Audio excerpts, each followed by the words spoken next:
fruto do vosso ventre, Jesus. Santa Maria, Mãe de Deus, rogai por nós, pecadores, agora e na hora de nossa morte. Amém. Glória ao Pai, ao Filho e ao Espírito Santo. Como era no princípio, agora e sempre. Amém. Em nome do Pai, do Filho e do Espírito Santo. Amém. Amém. Ontem foi dia de Nossa Senhora das Graças. Uma oração que eu gosto muito é: ó Maria concebida sem pecado, rogai por nós que recorremos a vós. Desde o início da minha conversão, eu aprendi essa oração e é uma ejaculatória praticamente, Sim. mas que sempre... Tem uma que eu não sei de cabeça, que é aquela vinde ao Espírito Santo. Vocês sabem de cabeça? Espírito Santo, iluminai os corações dos vossos fiéis. Vinde, Espírito Santo, e enchei os corações dos vossos fiéis. Essa? acendei Acendei no fogo do vosso amor. Enviai vosso Espírito e tudo será criado. renovareis a face da terra. Oremos. Deus, que instruíste os corações dos vossos fiéis com a luz do Espírito Santo, fazei que apreciemos retamente todas as coisas, segundo o mesmo Espírito, e gozemos sempre da sua consolação. Por Cristo, Senhor nosso. Amém. Amém. Amém. Uma que o Padre Paulo Ricardo popularizou, mas já é uma oração. Se eu não me engano, ela consta na liturgia das horas e tal, que é: iluminai, Senhor, as nossas ações, para que em vós comece, para vós termine tudo aquilo que fizermos por Cristo, Senhor nosso. Amém. Né? Amém. E começa muitas aulas assim, né? Essa oração marcou. Seja bem-vindo a esse podcast muito especial. Nós vamos conversar sobre o tema central Educação, a Pedagogia de Cristo. E temos 3 nomes aqui incríveis para falar sobre esse assunto. Eduardo Faria, pode se apresentar, por favor?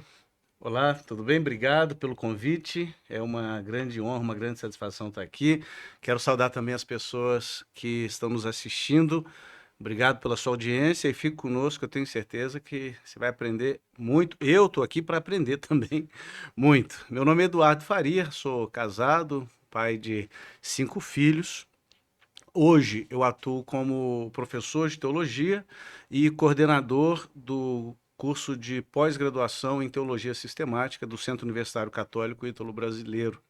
Durante vários anos da minha vida eu fui protestante, inclusive eu cheguei a ser pastor da Igreja Presbiteriana do Brasil e optei, né, no momento da minha jornada, por fazer uma transição ao catolicismo, e eu gosto muito desse termo. Eu não falo que foi uma conversão, mas foi uma transição, né, porque eu já tinha um conhecimento elementar acerca de Cristo e tornar-me católico foi chegar à plenitude da fé. E esse movimento se deu por meio da educação, se deu por meio de estudos bíblicos, teológicos, de leitura dos padres da igreja, de modo que hoje eu dedico a minha vida a ensinar teologia também, sobretudo, alguns padres, alguns diáconos, mas sobretudo para leigos católicos, para que eles sejam instrumento de Deus na realidade em que eles se encontram, no contexto imediato deles. Perfeito. Senhor João Malheiros, seja bem-vindo. Muito bem, boa tarde a todos, muito feliz de estar aqui. Eu sou João Malheiro, português, veio para o Brasil garoto, com a família. Estou há 50 anos já no Brasil, então acho que de Portugal já tem quase nada. Ainda que vocês vão ver que me entregam em algumas palavras. E sou um educador apaixonado, toda a minha vida foi dedicada à educação. E fiz administração de empresas na USP, trabalhei inicialmente com hotel fazenda, mas depois enveredei mesmo para a educação full time, fiz mestrado, doutorado na UFRJ, e depois abri um colégio inspirado nas virtudes em Aristóteles, né, chamado Colégio Porto Real, que se tornou, depois de 10 anos de existência, um grande case de educação, porque está bombando no Rio de Janeiro atualmente, já está se tornando um dos principais colégios da cidade, tem fila de espera para todos os segmentos.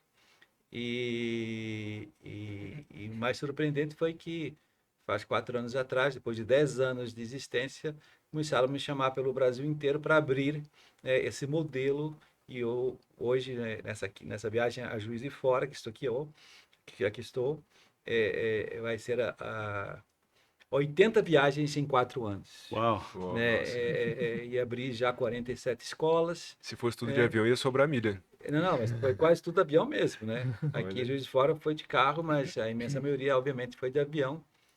E é uma alegria imensa perceber que as famílias atualmente estão sedentas de formação, sedentas de bons colégios. Eu diria que está nascendo já no Brasil uma revolução silenciosa, de maneira que aqueles que são descrentes, aqueles que não acreditam que é possível virar os ventos da educação, acreditem que isso já está acontecendo. E nosso querido diretor da Escola da Comunidade Resgate, Daniel. Bem-vindo. Obrigado. É uma alegria estar aqui e dou duas boas-vindas para todos que nos assistem também. Eu sou casado com a Carol, temos 4 filhos, sou leigo missionário consagrado na comunidade Resgate, uma nova comunidade da Arquidiocese de Juiz de Fora, que completará ano que vem 25 anos, 2026. Meus pais são fundadores da comunidade, minha mãe é fundadora, e sou o diretor-geral do nosso colégio católico Comunidade Resgate, que existe esse ano, completa agora 8 anos, graças a Deus. E sou formado em Direito, já tem 20 anos que eu estou envolvido com educação, trabalhei antes do nosso colégio, antes de ingressar na comunidade, 10 anos também com educação católica. E fiz curso sou bacharel em Direito, pedagogo e pós-graduação em ensino religioso, né? Com a graça de Deus, estou me preparando para um mestrado em educação, se Deus quiser, vai dar certo. Então, e também sou o diretor pedagógico da editora Unitrinos. A editora Unitrinos, que faz material didático, né, já há 5 anos. A gente diz lá que o nosso slogan é educação que aponta para o alto. Então, a gente tem material didático desde o infantil até o ensino médio. Então, esse material ele é uma pegada de fé e razão, né? É um material científico, mas a gente fala que à luz do magistério da igreja. Muitas vezes na educação, a gente às vezes esbarra em pontos que são, às vezes, perigosos, ou às vezes problemáticos, que a gente precisa de uma luz, né, do magistério da igreja. Por exemplo, quando se fala da sexualidade humana, etc. Então, à luz do magistério da igreja. Então, eu sou esse diretor pedagógico e também, atualmente, eu sou o coordenador da subcomissão de educação da Caris Brasil. Não sei se vocês conhecem a Caris. Ela foi fundada pelo Papa Francisco, a união da renovação carismática com as novas comunidades. Então, a Caris é esse movimento no mundo inteiro que representa esse sopro também do Espírito Santo, nessas novas comunidades, esses movimentos da nova evangelização. E dentro da Caris Brasil existe um presidente que é das novas comunidades, então ele criou uma subcomissão de educação e aí me convidou para ser o coordenador. Então, um movimento novo aqui no Brasil, e em breve a gente vai estar também organizando encontros para essas escolas também. São várias, como disse o João aqui, né? O João já viajou mais de 47 escolas abrindo, e eu também testemunho um pouco isso que você está falando, João. Na editora Unitrinos hoje são mais de 70 escolas que são parceiras, que usam material didático da editora Unitrinos, né? E ali na Caris são mais de 40 escolas já cadastradas, mas a gente está ainda fazendo o cadastramento de novas que a gente não conhece ainda. Então, realmente é um movimento educacional no Brasil que é uma obra de Deus, que a gente pode dizer. Excelente. Então, trabalho. para quem está chegando aí, é só faixa preta. Então, fique conosco, porque o conteúdo é incrível. E me apresentando, eu sou o Dr. Micael Marques, tenho um pezinho em Portugal também, em breve minha cidadania chega. E eu sou médico aqui em Juiz de Fora. Diferente deles, eu sou faixa branca, eu estou na fralda ainda, tenho um ano de conversão e uma história bem interessante e trabalho com práticas naturais. E tenho um filho que estuda lá na escola da comunidade Resgate. E vamos começar então. Talvez podemos fazer algumas rodadas de pontos de vista. E eu gostaria de conversar sobre o tópico que o senhor João comentou, sobre a revolução silenciosa. Lá nos Arautos nós comentamos chamamos de contra-revolução, mas é o mesmo conteúdo. E, e citar, por exemplo, o desespero. Isso nós acompanhamos muitas famílias desesperadas por não saber o que fazer. Eu, por exemplo, como médico, recebo famílias querendo que eu ofereça suplementos ou remédios para jovens que estão totalmente extraviados. Será que é só isso? Não, naturalmente que não, né? A gente sabe que hoje há um processo de mais de 70 anos, vamos chamar assim, que foi definhando, né? O Gramsci conseguiu o seu objetivo. Para quem não conhece, o filósofo Gramsci tinha aquela máxima, né, que se a gente faz a revolução pela universidade, pela cultura, mais cedo ou mais tarde a gente domina um país. E eles conseguiram esse objetivo, foi muito bem executado.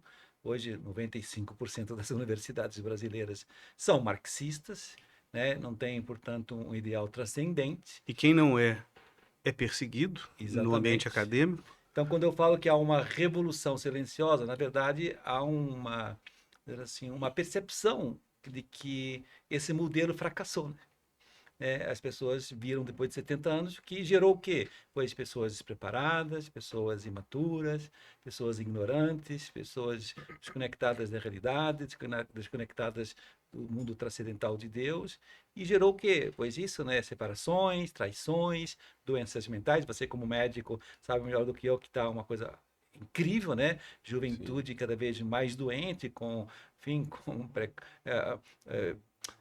depressão, com automutilação, Suicídio pornografia, crescendo a olhos suicídio, vistos. né? Então, quer dizer, Sim. todos os indicadores sociais e médicos estão comprovando que esse modelo, portanto, fracassou.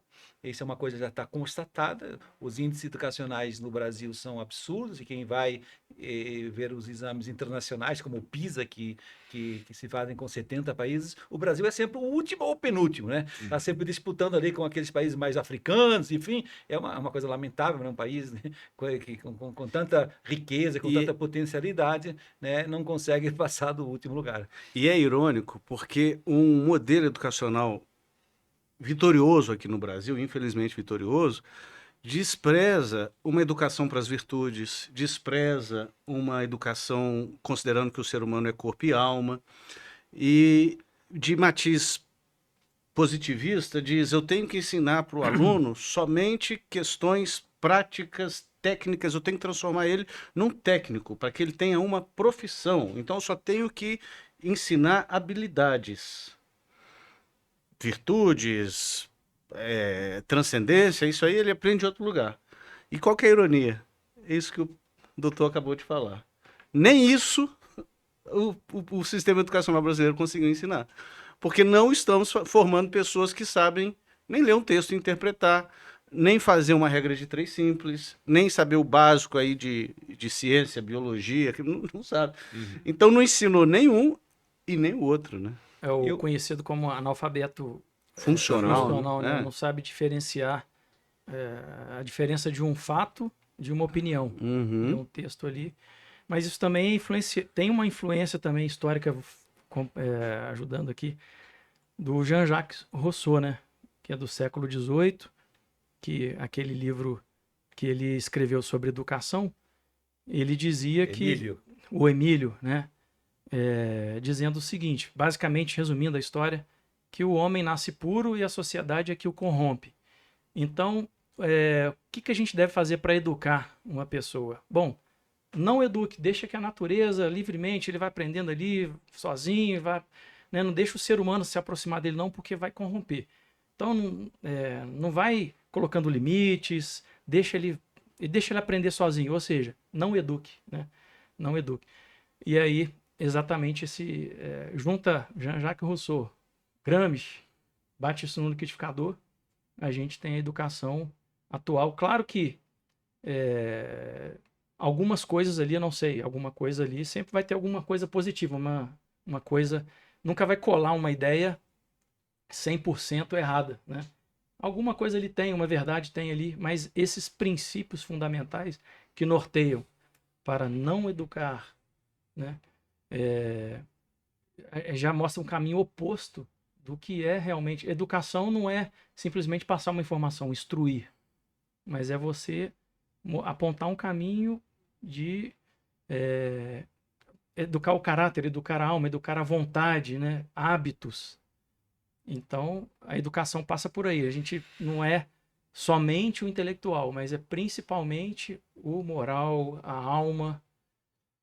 Não é isso, João? Sim, mas a gente tem que pensar uma coisa assim um pouco mais profundamente, que é assim, né? Quem começou tudo isso? A gente tem que sempre se questionar assim, né? Quem é a origem de tudo isso, né?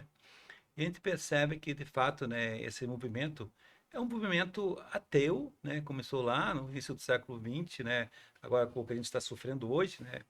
Que, de alguma maneira, tinha como meta a destronização de Deus na sociedade. Essa é a origem de tudo isto, né? Eu quero tirar Deus da sociedade, quero destruir a família, destruir a mulher, porque destruindo assim, eu tiro Deus, né, que é o criador de tudo isso, né, e coloco, pois, um mundo materialista.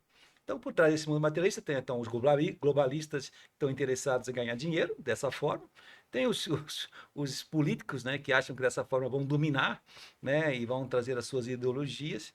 Mas interessante, hoje já está nascendo uma coisa curiosa, não sei se alguém já parou para pensar nisso, né, que se a gente analisar dizer assim, essa revolução de 70 anos, que já está nos seus últimos dias, porque está um fracasso absoluto, os próprios comunistas devem estar se questionando assim, caramba, mas essa revolução não serve nem para gerar comunistas inteligentes, né? Uhum. Porque não tem ninguém para governar o país, Não tem. eles estão desesperados. Você vê agora, tá o Lula aí praticamente para entregar o posto, né? Porque ou ele vai morrer, ou não vai ganhar, não importa se vai ganhar ou não, mas não tem ninguém separado, não tem nenhum expoente. Isso mostra também de forma evidente que essa própria revolução foi um tiro no próprio pé deles, porque não tem gente preparada, não tem gente inteligente, não tem gente que consiga liderar um país, né? É Não porque isso é interessantíssimo. Isso, de fato, não tem ninguém, não formaram ninguém, Isso. né?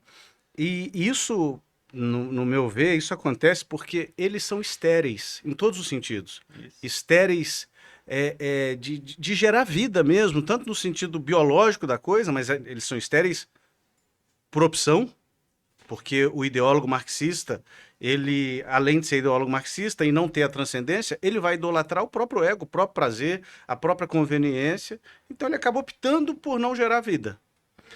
E é estéril também no sentido de inspirar pessoas e formar pessoas. Mas eu vejo essa revolução acontecendo o seguinte, de novo, o ideólogo marxista, ele não quer ter filho. Não quer ter filho. Porque filho dá trabalho, dá despesa, faz com que a gente pare de gastar dinheiro conosco para gastar dinheiro com ele, faz com que a gente não compre uma viagem para Paris para comprar um pacote de fralda ao longo de 12 meses. E uma série de questões aí, né? Exige de nós doação e tal. Ele não quer ter filhos, por isso, porque não tendo o transcendente, a vida se Deus não existe, a vida é prazer sensorial, ponto. Mas ele quer educar os nossos. É isso que a pessoa que está nos assistindo agora deveria ficar atenta. O ideólogo marxista não quer ter filhos, mas quer educar o seu. A pergunta é, você vai deixar? Porque se nós não deixarmos que eles eduquem os nossos filhos, em uma geração acaba. Eles. Isso é bem complexo, né, Eduardo? Porque A gente vai povoar. E quando eu falo estéreis aqui, né, é lógico que a gente tem que entender que existem aqueles que o Senhor Jesus chama de eunucos pelo reino de Deus.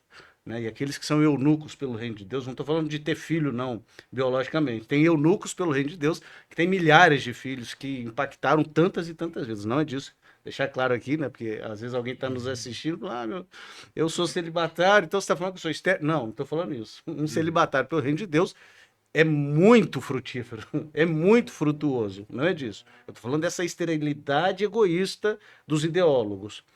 Eles querem educar os nossos filhos, e se nós não permitirmos, se nós formarmos os nossos filhos na virtude, É uma geração para a gente, é a revolução silenciosa. É uma geração para a gente transformar. E é complexo isso, porque essa educação que eles querem trazer para os nossos filhos, ela invade o nosso lar de todas as vias. Ah, sim. Celular, televisão, banner. Então, Escola. saiu de olho aberto, né, de casa, a gente está recebendo essa educação. E você falando assim que eles querem educar os nossos filhos, é interessante também a Educar, entre aspas, né? pensar Desvirtuar. assim que essas coisas chegam também a nós, na nossa sociedade, até mesmo na educação católica, por exemplo. Eu trabalhei 10 anos numa educação católica, por exemplo, que eu via coisas tipo assim, ó, aqui no nosso colégio a gente não vai rezar mais em respeito, assim, usa-se de alguns termos, né, tipo respeito, e aí, em nome do respeito, você não reza, em nome Da da tolerância. tolerância, você não Uhum. educa mais. Então, se confundiu o respeito com a perda do sentido das coisas, né? A perda da identidade.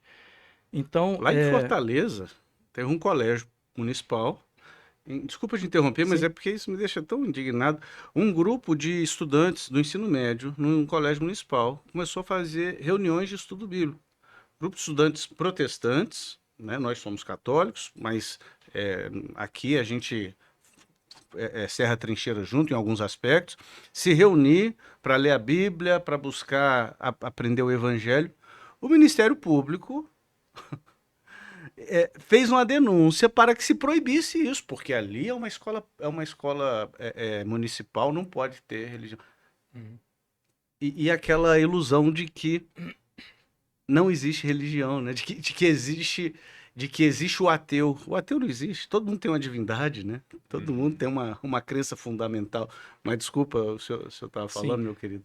Assim, uma coisa que eu acho que vale a pena a gente se perguntar aqui nesse bate-papo é o seguinte: a gente está falando das ideologias, dos teóricos, de tantas questões que existem, e aí existe aquela pessoa que não tá nem querendo saber disso, a pessoa que está aqui no dia a dia, é o pai, a mãe, que tem seus filhos, é alguém que quer ser feliz, alguém que quer ser justo, ser honesto, quer trabalhar, quer fazer o bem, né? Até falando assim, independente de religião, de nada. Mas a pessoa, ela quer, vamos colocar uma seta assim, que as pessoas querem aquilo, querem o bem, querem a felicidade. E tá lá com seu filho, né? Às vezes ele tá numa escola aí, não sei qual escola que tá, ou em casa, tá sendo educado pela televisão, ou pela internet, ou por um pai que tá um pouco perdido. Mas a pergunta, acho que aqui temos que aproveitar esse momento aqui para a gente entrar nesse dilema, que é o seguinte: o que eu faço para educar o meu filho que ele tá, seja ele criança que não quer estudar, não quer ir para a escola, ou ele tá ali, né, tem preguiça, né, a casa tá uma bagunça, o quarto dele cheio de brinquedos e não tem ordem para nada, ou então um adolescente que tá com problema de não quer estudar, não quer trabalhar, ou tá com problema ali na questão da sexualidade, de namoro, alguma coisa fora da ordem, e a pessoa tá assim, como que eu faço para educar o meu filho, né? Ou até alguém adulto mesmo, que fala assim, cara, a gente vive nessa vida assim, e muitas vezes eu vejo assim, às vezes todo ano, a gente tá chegando no final do ano, a gente vai fazer os propósitos pro ano que vem, né? Vamos fazer propósito, fazer um regime, fazer uma dieta, fazer uma vida melhor, mas muitas vezes eu mesmo não consigo me autoeducar, né? Eu tento, faço, às vezes eu busco até e não consigo. Então, como que a gente pode trazer uma luz para isso, né? Através de uma boa educação, a gente está falando da crise que existe, mas o que tem de luz aí? O que tem de luz eu faço essa pergunta aqui para vocês, para a gente... Uma reflexão que eu acho bem interessante, na minha jornada de pai, 17 anos já, já levei meu filho em várias terapias, vários tratamentos de suplemento, remédio, e como nós temos em comum essa finalidade de buscar o grande mestre, que deve ser comentado mais, é a gente dar o exemplo. Não adianta também, por exemplo, coloquei numa escola católica e tchau, fica na escola e eu fico para cá. Realmente a gente Terceirizar a educação, né? vestir a camisa e dar o exemplo o tempo todo. É a questão, por exemplo, da leitura. Eu falava com meu filho, eu leio todo dia. Ele não me via lendo todo dia. eu comecei a artificialmente estar lendo o momento que ele passava por mim, para ele ver que eu estou lendo, que eu estou rezando.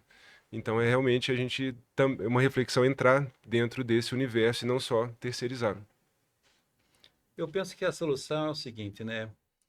Você, de alguma maneira, relatou, você falou do pai, do filho, e a gente podia falar das futuras gerações. A gente percebe que há efetivamente, né, um definhamento da pessoa humana, do ser humano, e hoje há uma sociedade animalizada provocada por essa revolução dos 70 anos que a gente acabou de expressar. Muito bem.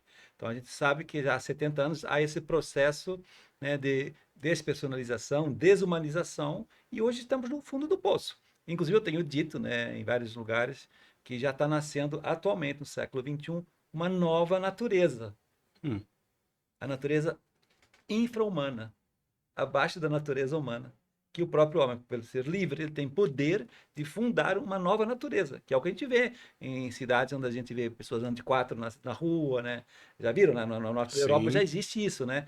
Gente totalmente pelada, assim como os animais Sim, andando sim. pelas ruas da Suécia, pelas ruas da Finlândia, ficam toda a natureza, porque há um processo, enfim, assim, que a gente está percebendo quer dizer, o ser humano conseguiu destruir a própria natureza humana com a própria liberdade dele. Muito bem, então a gente está vendo esse processo. Então, o que a gente tem que fazer? É fazer esse pêndulo voltar a tornar-se o animal, porque são infra-animais, né? Uhum. Depois tornarem-se seres humanos.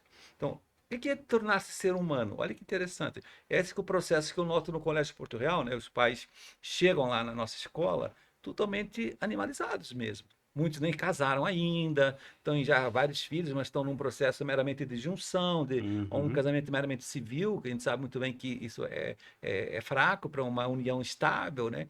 Muito bem, né? Depois que então, a gente dá uma boa formação para eles, a primeira conversão que eles têm é a conversão humana. Eu quero ser pai, eu quero assumir a maternidade. É muito bonito ver um casal voltar a ser casal, né? E a voltar a encontrar o amor. Então, isso chama-se a humanização do casamento.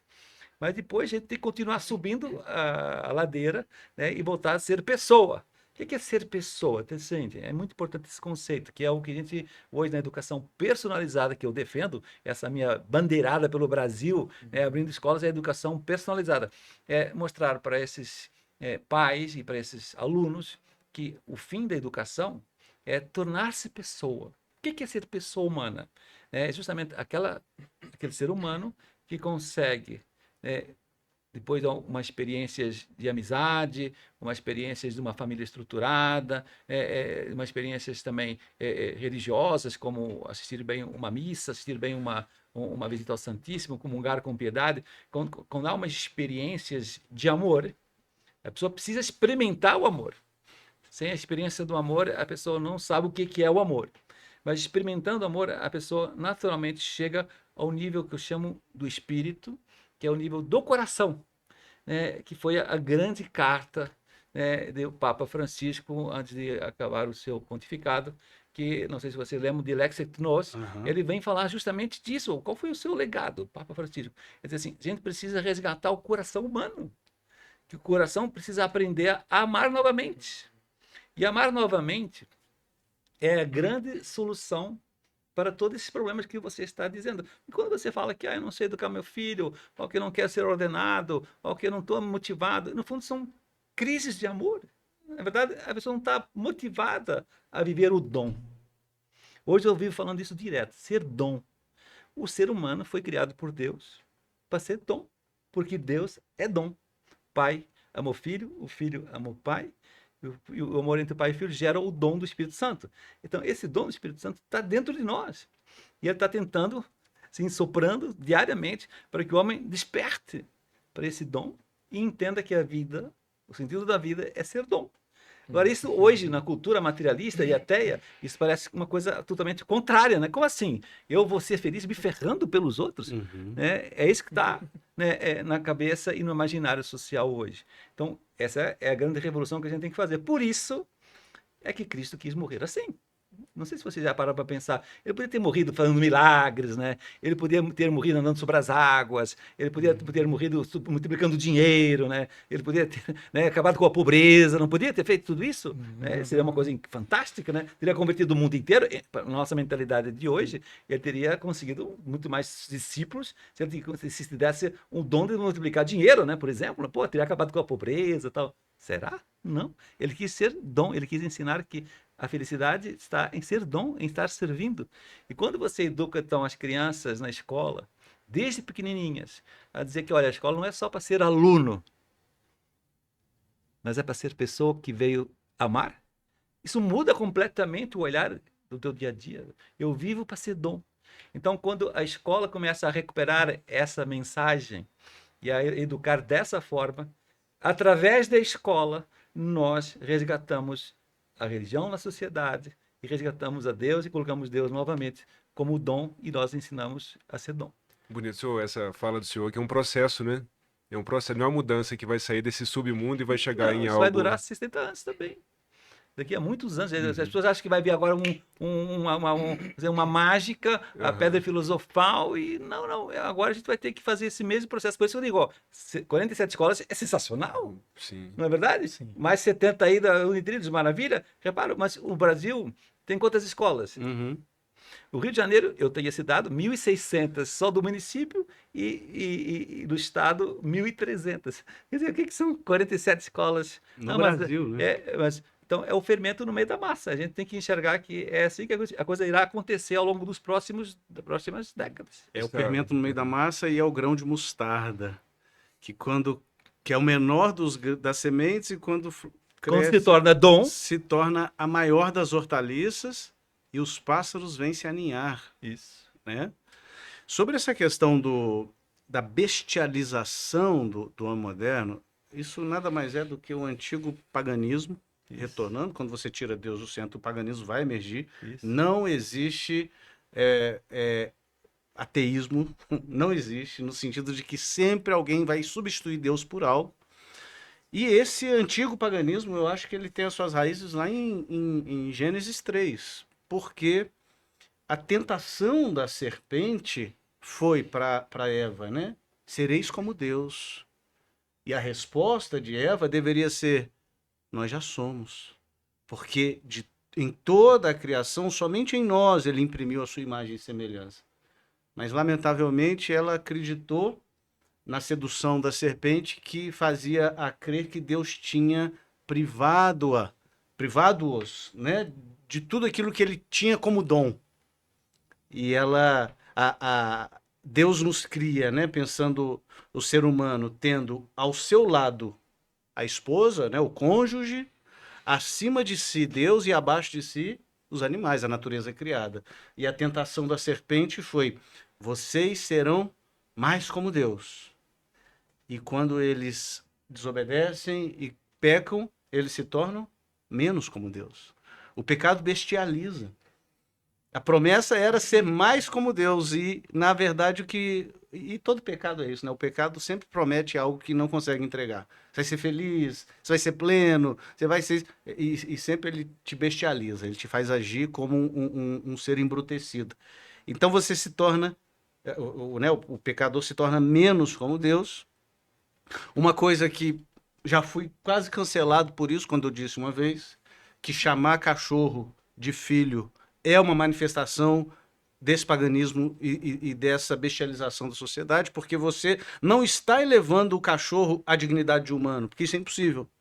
Então você está reduzindo a sua dignidade de humano ao se dizer mãe de um cachorro ou pai de um cachorro. E é óbvio que devemos e podemos ter bichinhos de estimação e dedicar-lhe o afeto correspondente a quem ele é. Não estou falando aqui para maltratar cachorro, nada disso. Muito pelo contrário, eu gosto muito de bichinhos de estimação, cresci com bichinhos de estimação, mas com a noção de que eles são isso. Bichinhos de estimação, são mascotes que têm um papel deles. Então, elevá-los à condição de humaname, meu filhinho, você não está elevando, você está se reduzindo. Né? E sobre a questão do dom, eu preparei aqui uma colinha, né, para a nossa reunião, e duas coisas que eu vejo na educação conforme Jesus Cristo nos ensina, a caridade e a autoridade. Inclusive, no livro aqui do nosso querido companheiro de bancada aqui, né, A Pedagogia de Cristo, tem um capítulo inteiro sobre a autoridade, como que a autoridade é importante. Inclusive, Santo Tomás de Aquino fala isso, que isso é característica da educação de Cristo, a autoridade dele. Então, a autoridade, eu acho que a gente pode falar mais para frente, mas a questão da caridade. Jesus era aquele que... Tem uma passagem, eu até anotei aqui, para eu não citar de cabeça, deixa eu pegar a colinha aqui. Evangelho de São Marcos, capítulo 3, quando Jesus cura o homem que tinha a mão ressequida. E era um dia de sábado, e aqueles na sinagoga, eles estavam mais preocupados com o fato de ser o dia de sábado. E no versículo 5 nós lemos, entristecido pela dureza dos seus corações. Jesus ficou triste pela dureza do coração. Depois no Evangelho de São Lucas, no capítulo 13, também num dia de sábado, também numa sinagoga, uma mulher encurvada durante 18 anos por ação de Satanás. Jesus se dirige a essa mulher e diz, filha, estás curada da tua doença. E para os religiosos ele diz, hipócritas. E eu consigo ver aqui na mesma cena, né, Jesus sendo dócil e firme. Para a mulher encurvada, filha, estás curada. Para aqueles religiosos que ficaram bravos porque Jesus curou no dia de sábado, ele fala, hipócritas, porque se o boi de vocês cair no buraco, vocês vão lá, no dia de sábado, vocês vão lá tirar do buraco. Agora essa filha de Abraão está aqui há 18 anos encurvada. Então, a caridade tem que fazer parte do processo educativo, senão primeiro que o aluno ele se conecta com isso, ele se sente querido, né? Ele se sente que isso até responde à questão do que você falou, Daniel, de como educar os nossos filhos. Eduardo, Entender que a gente se importa, né? isso que você está dizendo aí, da caridade, tem a ver com o que o João acabou de dizer, de experimentar. Caridade aqui Experimentar o amor, de resgatar amor o ágape, coração, né, do homem, né? Do homem aprender a amar. Uhum. E no livro da Análise da Pedagogia de Cristo, a gente pode falar assim, o que a gente tem como aprender, o que a gente pode aprender com Jesus também em relação à educação, né? Na autoeducação, na educação do próximo. Mas esse sentido da vida que é o amor, ele passa por aí, e a primeira coisa que a gente até cita ali no livro é a perspicácia, né, que é um princípio pedagógico de Cristo, que eu percebi, captei isso do Evangelho, que a perspicácia, ela passa por esse sair de si e olhar para o outro, né? Como é que você vai perceber o seu aluno, como é que você vai perceber o seu filho, vai perceber a realidade, se você está preso no seu mundo, no seu egoísmo, você não presta atenção em nada na vida, né? Então a perspicácia, sair de si, a filosofia vai dizer assim, o objetivo de todas as coisas sempre está fora dela. O objetivo desse copo aqui não é ele ser bonito e tal, é ele servir para alguma coisa, né? Ele colocar água para alguém beber, né? A causa final, né? O objetivo da luz é iluminar alguém. Então o objetivo do ser humano não é ele viver por si, né? Mas tá para fora dele. Uhum. Então, resgatar esse coração do homem, e aí a gente não...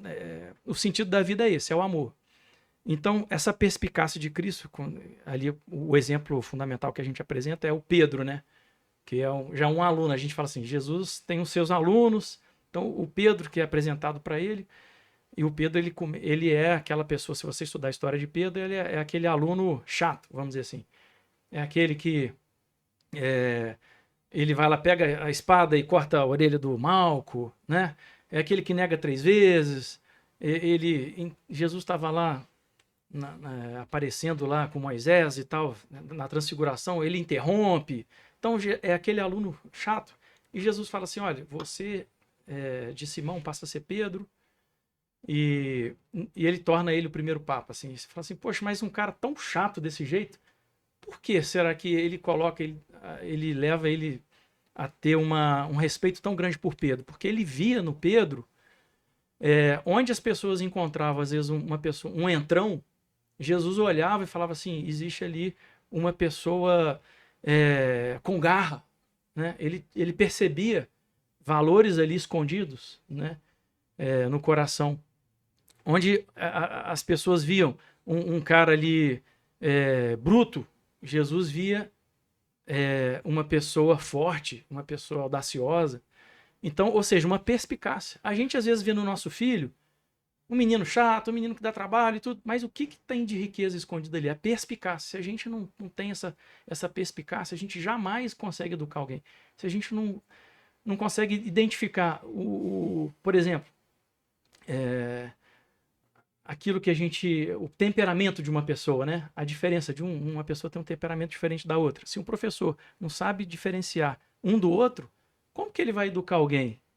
Né? Então, essa perspicácia, esse olhar para o outro, que tem a ver com a questão da personalismo, né? De você olhar para cada um, e cada um tem uma riqueza diferente. Tem a ver com essa perspicácia e com esse amor de sair de si. Então, a educação começa assim. O pai que está preocupado com o filho, né? E começa a interagir com o filho no seu comportamento, ele está saindo de si, está tendo uma perspicácia ali. Cristo tem essa perspicácia e o professor precisa ter isso, né? Então, acho que é importante, né? Eu acho que todos que estão nos assistindo estão talvez um pouco confusos com tantas ideias aqui, né? Flutuando nesse podcast e estão perdidos. Estou sentindo que eles estão perdidos. Então, vamos ajudar? Vou te ajudar. É assim, para que esse olhar perspicaz, para que esse coração com caridade possa funcionar no seu dia a dia, com as suas crianças, com os seus alunos, você que é professor, tem que seguir o conselho que o Daniel dá no livro. Ele tem que se encontrar com Cristo, tem que tratar a Cristo e deixar que Cristo entre no coração, porque quando a gente ama alguém, não sei se vocês já pararam para pensar nisso, quando você está amando alguém, não é você que está amando, sabia disso? Não é você, a gente acha que é, né? Não, eu estou amando meu filho, eu estou amando... Não é você que está amando. Você está sendo inspirado por Deus, por meio do Espírito Santo, para amar essas pessoas. A gente acha que é nós que somos a fonte, né? Que nós não somos fonte de nada. Então, a gente esquece a fonte do amor. Então, para que você seja um pai, tenha seu olhar perspicaz, um coração cheio de amor, eu tenho que estar com Cristo aqui dentro. E esse é o problema, justamente, se as pessoas foram se afastando de Deus, foram se afastando da humanidade, estão animalizadas. Imagina uma pessoa que está animalizada, ouve esse podcast e fala, esses caras são todos doidos, e eu compreendo essas pessoas que estão pensando assim agora, porque não está com o coração, com esse coração de Cristo. Ele está longe. Então, é como, sabe, uma pessoa que não tem pernas, a gente fala, pô, tem que jogar uma bola, vamos pro campo, pô, mas eu não tenho pernas. Então, hoje, o pai, o professor, ele se sente realmente assim, sem essa capacidade de amar, porque, na verdade, ele não está junto da fonte. Então, essa é a grande descoberta que a gente tem que provocar na nossa educação, na formação de professores. E é isso que eu faço no Colégio Porto Real.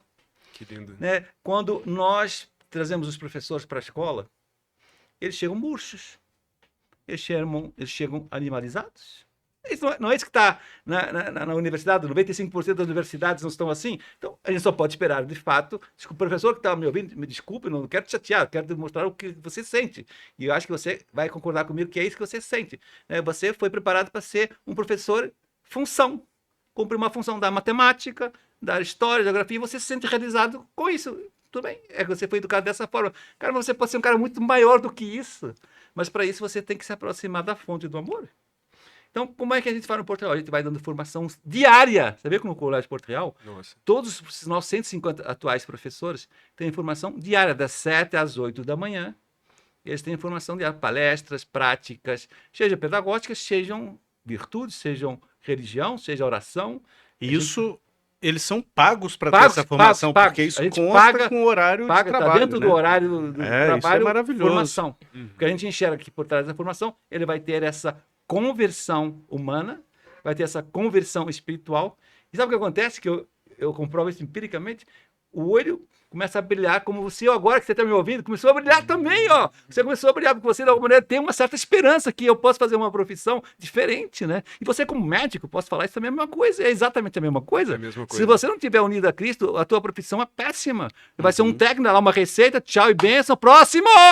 Né? Quero grana, próximo! Agora, aquele que estiver realmente unido a Cristo, né? Ele vai olhar com o brilho no olho, como você também está agora, viu, Micael? Né? E os nossos professores do Porto Real, ele depois de 3, 4 meses em geral, eles chegam murchos, depois de 3, 4 meses, eles meio que ressuscitam, o olho começa a brilhar.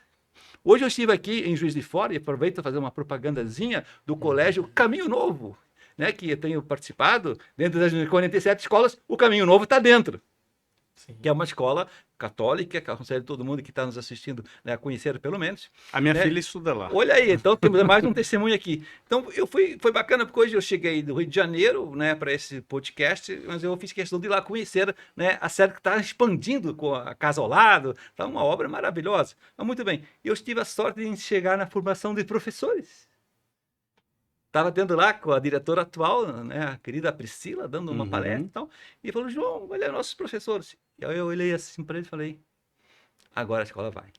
A Sabe por quê? Priscila, eu falo com a Priscila que eu rezo por ela todos os dias. Ela é uma bênção muito grande. Mas por quê? Ela está formando muito bem os professores. Eles estavam com o brilho no olho também.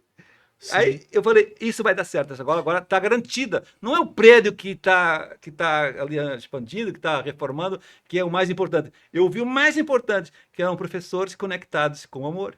A decadência ela é geral, realmente. Na medicina é a mesma história.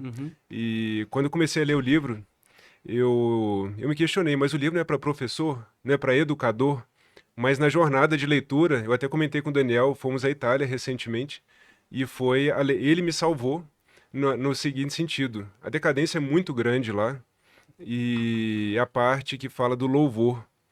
O louvor ele é realmente incrível, mas enfim, eu aprendi com ele que todos nós somos educadores. E assim como os educadores educam crianças, jovens, professores também precisam ser educados. Na medicina, se nós esquecemos esse lado educacional, a gente está fadado ao que o senhor acabou de falar, literalmente ao fracasso, porque o ser humano, claro que vai precisar de remédio, acredito também de suplementos, mas essa é uma parte. Interessante também notar que não é todo mundo que está aberto a isso.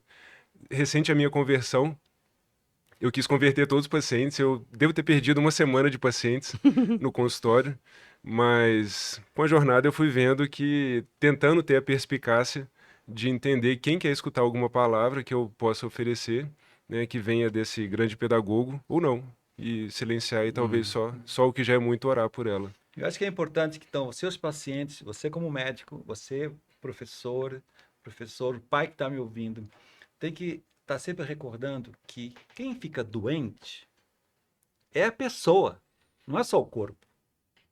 Perfeito. A pessoa é corpo, alma e espírito.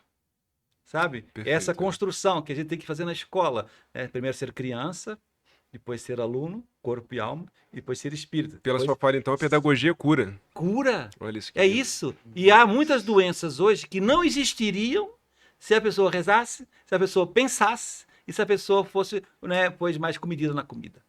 Tem muitas doenças que, na verdade, quem está doente é a pessoa. E quem aprende é a pessoa, por isso educação personalizada. Enquanto a criança não tiver corpo, alma e espírito, e o espírito e a alma e o corpo estiverem os três aprendendo, a pessoa não aprende. E assim, quem tira férias? Quem tira férias não é só o corpo. Você não pode ir só para uma piscina, né, e ficar num hotel 5 estrelas, né, tirando férias. O teu corpo está bem, mas e a tua alma? E o teu espírito? Vai estar doente? Vai estar cansado? E é o que acontece em geral com um cara que foi muito luxuoso nas férias, né? Ele volta pior, já viram? Porque Sim. não investiu no descanso Foi da muito, alma e do espírito. muito Porque quem autoindulgente. descansa é a pessoa. Então, esse conceito de pessoa humana é essa grande meta minha atual, né, na educação no Brasil. Quer dizer, resgatar o conceito de pessoa é isso que a gente tem que fazer. O que é, para que eu não estava falando há pouco, a gente tem que voltar ao que era antes. Antes era a pessoa que aprendia, né? Por que as escolas começaram sendo católicas? Já pararam para pensar nisso? Quem começou as escolas no mundo? Quem estuda a história da educação, né, sabe que eram as ordens religiosas, as pessoas que tinham corpo, alma e espírito, que queriam ensinar as crianças que eram miseráveis, que eram discriminadas, que não tinham oportunidade, e criavam as escolas pias, por exemplo, lá como Calazans, São José de Calazans, os maristas lá, com o nosso querido, né, Marcelino Champagnat, né? Temos o nosso João Bosco, né? Os colégios salesianos, enfim, essas pessoas que eram pessoas que viviam uma espiritualidade muito profunda, né, que eram pessoas muito unidas com o seu Deus, eles sentiam uma imensa capacidade, com o coração de Cristo, lá mais uma vez a gente enxerga, né, de ajudar essas crianças que estavam sendo animalizadas, né? E as escolas começaram assim, né? Isso Então, vem do próprio mandamento de Cristo, né? E de Ide por ensinar todo ele. mundo e fazei discípulos de todas as nações. E a palavra discípulo é matetés em grego, que é aluno. E fazer alunos, e ensinar alunos. Ensinai, né? Então, catequizai. E isso aí que você está educai. falando, todo ano eu dou quando eu apresento a escola, nosso colégio Resgate. A gente está muito pros bem pais. servido, hein, João? A gente está muito bem servido de escola aqui em Juiz de Fora, Tô graças vendo. a Deus. Colégio Resgate, Tem o Colégio Resgate, Caminho Novo, né? Caminho Novo. A gente está muito bem servido, graças a Deus. Eu falo que a gente tem uma tradição de 2000 anos, né? E que aquilo começa com exatamente, é o último capítulo do Evangelho de São Mateus, Mateus 28, e que a última ordem de Cristo é ide e ensinai. Então, assim, a educação, ela tá ligada com a missão da igreja de uma forma muito intrínseca. E aí, esse resgate, ô João, que você estava dizendo, né? De você resgatar o ser humano e entender o ser humano como corpo, alma e espírito, isso aí é fundamental mesmo. A gente vê isso lá no colégio, eu quero dizer, desse brilho do olhar do professor, eu confirmo isso, assim, a gente vê isso acontecendo, né, lá no colégio também, a gente vê também testemunhos, né, de outras escolas, como o Colégio o Colégio Magnífica, né, o Colégio Recanto do Espírito Santo, de Itaúna, o Magnífica lá de Divinópolis, outras escolas que estão aí, e a gente percebe o seguinte, quando o professor começa a brilhar, o seu olho, né, quando ele vê que ele não é simplesmente uma pessoa que está passando informação, mas ele virou um educador, né? Ou seja, ele entende a pessoa como corpo, alma e espírito. E aí, a educação católica, ela tem esse viés, né? Quando você pega os documentos da igreja e vai ver assim, o que é educação? Educação é você educar o ser humano, e educação, que a gente chama de educação integral, é você educar o corpo, a alma e o espírito. Então, educação pessoal, a sua educação pessoal, é o quê? Educação intelectual, valorizar a sua memória, a educação física do seu corpo, é você se alimentar bem aí, a questão da medicina junto, né? A questão da fé e da razão ali junto, a educação emocional, né? De você saber lidar com frustrações, com raivas, com seus sentimentos, né? Alguém às vezes chamou de baixinho, de barrigudo, como é que você vai lidar com isso? Educação emocional. É educação social, que é você cuidar do próximo, você cuidar da escola, da família, da cidade, da sociedade. Nós somos responsáveis pelo nosso país, pela política, pelo trabalho, como uma vocação de amor ao próximo. E também a educação espiritual, que é amar a Deus, né? Conhecer, deixar o Espírito Santo atuar em nós, no nosso coração, conhecer as Sagradas Escrituras, deixar esse amor, esse sentido da vida passar por nós, ou seja, vida de oração, as grandes virtudes, ter um conhecimento de Jesus, a educação total. Eu queria dar um exemplo de como que essa educação espiritual transforma integralmente a pessoa. Eu tenho um canal no YouTube chamado Catolicismo Blindado, e todas as terças-feiras eu entrevisto alguém que se tornou católico para entender as razões que fizeram a pessoa dar esse passo, né? E essa semana eu entrevistei uma moça oriunda de uma seita, eu não vou mencionar o nome da seita aqui, mas uma seita muito complicada, milenarista, surgiu em 1910, essa seita crê que só os adeptos dessa seita serão salvos, e tem um modelo, um comportamento que se baseia em vigiar a vida dos seus adeptos nos mínimos detalhes, gerando bastante culpa e neurose na vida das pessoas.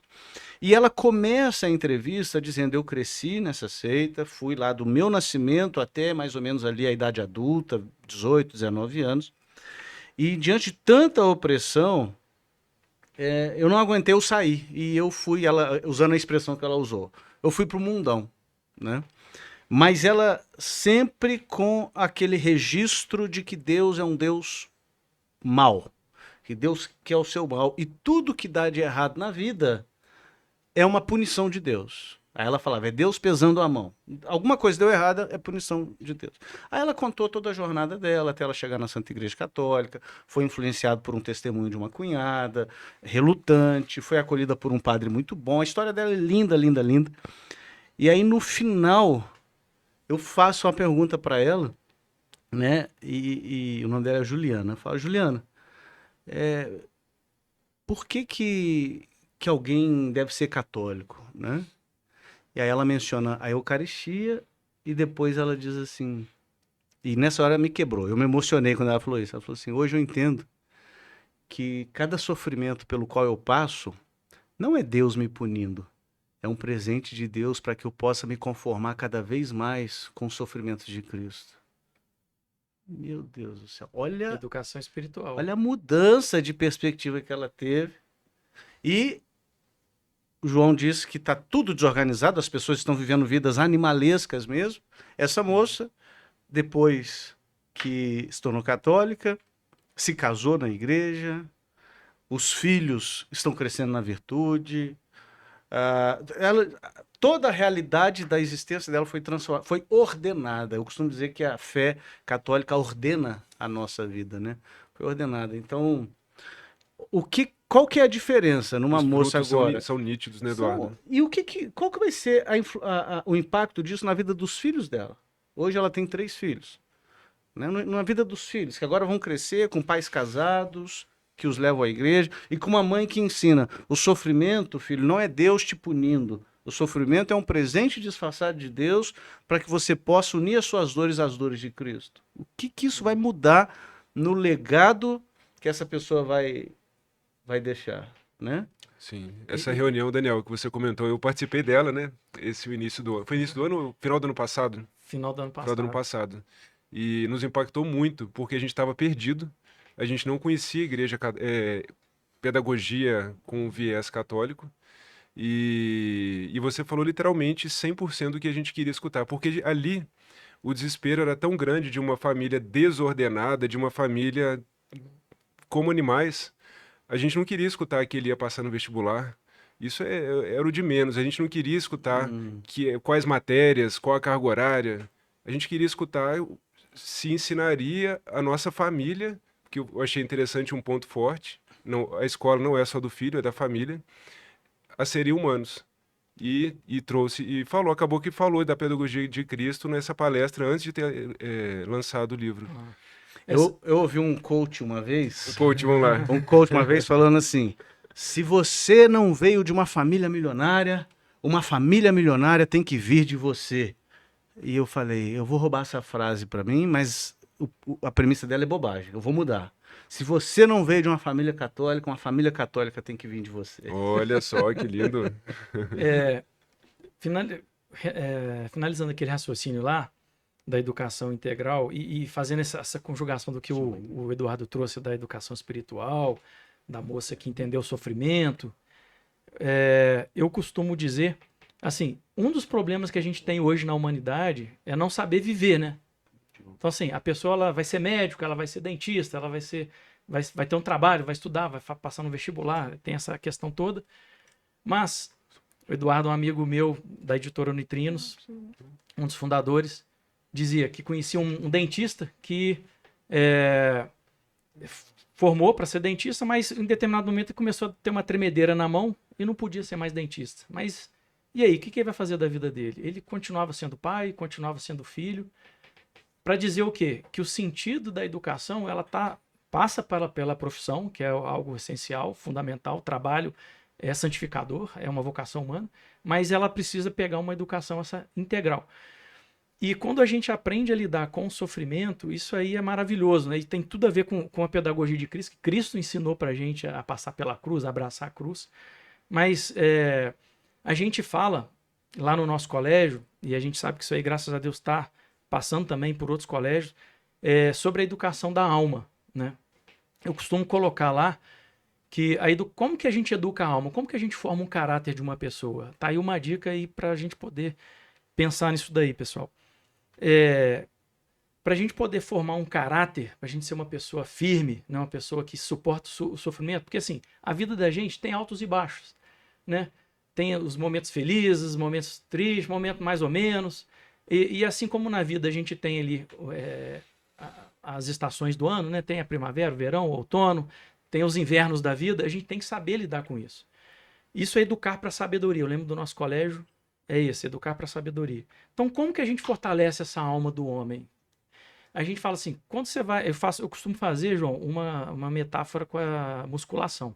Quando a gente quer educar o nosso corpo, uma das formas é a gente ir para a musculação, né?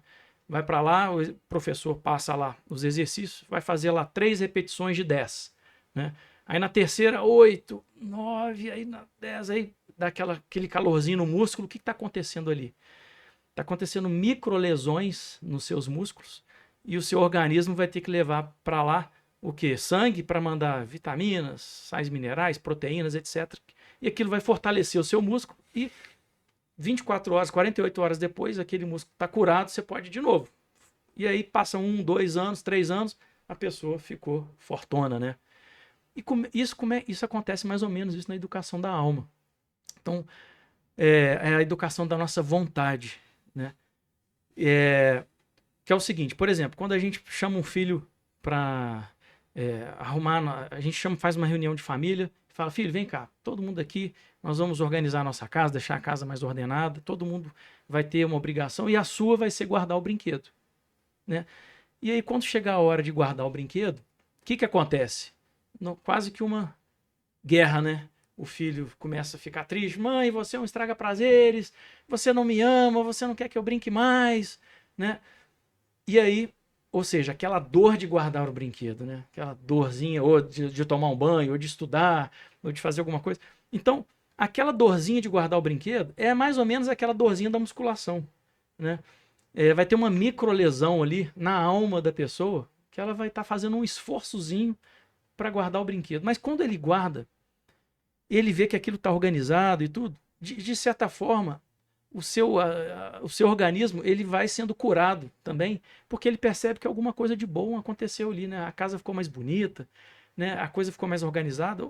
E aí se repete aquilo 1 vez, 2 vezes, 3 vezes. O hábito de fazer uma coisa boa vai gerando uma virtude. Passa 1 ano, 2 anos, 3 anos. O que acontece? A pessoa ela aprendeu a lidar com o não, aprendeu a guardar o brinquedo, aprendeu a estudar, aprendeu a fortalecer a sua alma, o seu caráter, né? Então, a educação não pode ser somente intelectual, não pode ser somente do físico, ela tem que ser uma educação integral. Então, aprender a lidar com o sofrimento é totalmente uma pedagogia de Cristo, né? A gente pode aprender isso com ele, que ele nos ensina sempre isso, mas não vejo como a educação não tratar disso. Se a gente tira essa perninha, o homem cai, aí ele volta para ser animal de novo. A gente vai conversar agora sobre o livro. E, para todos saberem, o senhor João Malheiros foi quem fez um lindo prefácio e o Daniel, o nosso autor. Daniel, de onde surgiu a ideia de fazer um livro que fala da pedagogia de Cristo? Surgiu foi o seguinte. Mostra primeiro para todo mundo. Vou mostrar aqui para vocês, ó, o livro lançado pela editora Unitrinos. Tampa o seu rosto aí para focar o livro, ó. Isso. Aí, ó. Olha que maravilha, ó. Análise da Pedagogia de Cristo. Aí, tá ótimo. Aprenda a ser educador com o mestre dos mestres. Quando eu fui designado pela minha comunidade para eu ser o diretor do colégio e levar à frente essa educação, eu me perguntei 2 coisas. Primeiro, nós somos uma escola católica, então o que é o catolicismo de fato? Para a gente não falar bobagem, me pus a estudar a história da igreja, documentos da igreja sobre educação, etc. História da educação. E ao mesmo tempo pensando como que a gente deveria ser o professor, qual que deveria ser o nosso padrão, né? Alguém que nos inspirasse a ser um professor que motivasse, que desse certo, né? Eu pensei assim, poxa, Jesus ele foi professor, ele teve lá sua turma, né? Seus 12 apóstolos, ele reunia, ensinava. Então, assim, alguma coisa a gente poderia aprender diretamente com ele. Então, me propus a fazer um estudo bíblico do Evangelho de São Mateus, são 28 capítulos, e eu dei esse curso sobre a pedagogia de Cristo, da seguinte forma: 28 semanas uma semana estudando um capítulo. Então, eu estudava uma semana, fazia a Lexio Divina, tentava absorver ali o que tem de pedagogia aqui, o que tem de educação. E ia escrevendo, anotando, rezando, meditando, analisando, e aquilo virava uma aula. Então, foram 28 semanas de todos os 28 capítulos. E eu dei aquela aula, alguns professores participaram desse curso, isso há 10 anos atrás. E aí, na época da pandemia, o pessoal falou assim, aquele curso, Daniel, você podia fazer de novo, talvez pela internet. E eu fiz em 12 aulas. E aí, o ano passado, a nossa equipe comentou assim, que nas formações, que a gente também tem sempre as formações para os nossos professores, que a gente poderia voltar com a pedagogia de Cristo, porque várias vezes nas reuniões de coordenação, de professores, alguém voltava, falava, lembra daquele princípio pedagógico? E a gente acabava resolvendo um problema na escola, lembrando dos princípios pedagógicos de Cristo. Então, a gente viu que aquilo tinha algo que poderia ser benéfico mesmo. Então, é quase que um remédio. Isso. Então, como ano passado eu dei essa formação em 7 aulas, eu falei assim, não, então eu acho que vale a pena então escrever. Então, eu escrevi o livro, ao mesmo tempo que preparava para fazer esse terceiro curso, e ele está em 7 capítulos, que são 7 princípios da pedagogia de Cristo. Tem um 8 capítulo que é o 8º capítulo que eu falo sobre a catolicidade, né? Se Deus quiser vai ter um livro sobre isso, um próximo livro. E a gente pode até voltar a falar, vou falar aqui dos 7 princípios, mas o João, ele foi uma pessoa que eu tive a oportunidade de conhecer, antes de conhecer o João pessoalmente, conheci algumas palestras do João pela internet, e a gente teve a felicidade de conseguir levar o João lá no Colégio Católico Comunidade Resgate, ele fez umas palestras para nós. Depois foi no Congresso da Unitrinos, participou lá conosco, e eu fui ousadamente, falei, João, escrevi um livro sobre pedagogia de Cristo, você poderia fazer o prefácio? E aí fui surpreendido com o sim generoso do João, mas mais surpreendido ainda com um prefácio belíssimo, João. Se você pudesse falar algo sobre o prefácio, não sei se quer que eu comente os princípios primeiros, ou falar... Não, comenta primeiro e depois eu comento porque que eu me inspirei muito nesse seu livro para rapidamente fazer um prefácio. Tá certo. Então, eu posso te fazer uma pergunta? Por favor. Assim, algo que me fascina é o seguinte. Santo Tomás de Aquino, na Suma Teológica, ele fala de 4 princípios da pedagogia de Cristo, né? Está lá no tomo 3, na questão 42. Então, ele fala que o ensino de Cristo, ele não usa o termo pedagogia, né? Ele usa o termo ensino. Ele fala que o ensino de Cristo é conveniente ao ser humano, ou seja, Cristo ensina de forma que o ser humano consegue aprender. Por isso que ele usa parábolas, comparações, sinais sensíveis, a realidade rural dos seus ouvintes. Então, ele é conveniente, o ensino é conveniente, fala de modo que o aluno vai aprender. Segunda característica, segundo Santo Tomás de Aquino, o ensino de Cristo é progressivo. Ele não entrega tudo de uma vez, ele vai entregando paulatinamente, de acordo com a capacidade de compreensão do aluno. Terceiro princípio, Cristo ensina mais com a vida do que simplesmente com palavras. E quarto princípio, Cristo ensina como alguém que tem autoridade. É aquela passagem, né, de Mateus, capítulo 7, né, quando Jesus acabou de proferir essas palavras, as multidões estavam maravilhadas, porque ele ensinava como alguém que tem autoridade, e não como os escribas. Autoridade no grego, eu trouxe minha colinha aqui, exousia, que significa, né, capacidade conferida para agir e poder legítimo para agir. Então, quando o mestre ensina com autoridade, capacidade para agir e poder para agir, o discípulo ele quer aprender. E autoridade não tem a ver com cargo, com autoritarismo, né? Eu fiz todo esse exórdio aqui para perguntar o seguinte: você tem um capítulo inteiro no seu livro dedicado à questão da autoridade. E esse é um tema tão importante e tão mal compreendido. Os ideólogos nos fizeram... Eu apontei para ele, não é porque ele é ideólogo não, tá, gente? É porque ele começou o podcast denunciando os ideólogos. Os ideólogos nos fizeram odiar a autoridade. né, se rebelar contra, tá como se toda autoridade fosse ruim. Não, a autoridade, a hierarquia, isso é bom e provém de Deus. E quando alguém olha para o professor e entende que ele tem autoridade, capacidade para agir, né, e direito de agir, poder para agir naquele campo, ele quer aprender. Então eu queria que você falasse um pouco desse capítulo, que para mim a questão da autoridade é muito importante no processo pedagógico, corretamente compreendido, e você escreveu um capítulo inteiro sobre isso, e como o educador pode conquistar a autoridade. É isso que eu queria que você falasse para quem está nos assistindo, porque é possível conquistar a autoridade, né? E eu achei muito bonita essa parte no seu livro. Excelente. Para o educador conquistar a autoridade, seguindo a pedagogia de Cristo, tem uma coisa interessante, Eduardo, que eu acabei descobrindo 2 versículos no final desse meu longo estudo, 2 versículos bíblicos que resumem bem essa pedagogia de Cristo, que está no Evangelho de São Mateus, capítulo 5, versículos 1 e 2, que ali é a introdução do Sermão da Montanha. O Sermão da Montanha, capítulo 5, 6 e 7, que é como se fosse a constituição de Cristo. As coisas mais belas, mais importantes que Cristo ensinou está ali nesses 3 capítulos, né? E esses 2 versículos que estão ali, parece bobinhos, eu vou até citá-los aqui, tem uma profundidade tão bonita em relação a essa pedagogia, e a gente vai cair na autoridade, mas para chegar lá, tem uma introdução, primeiro. O versículo ele diz o seguinte, vou tentar falar aqui de cabeça.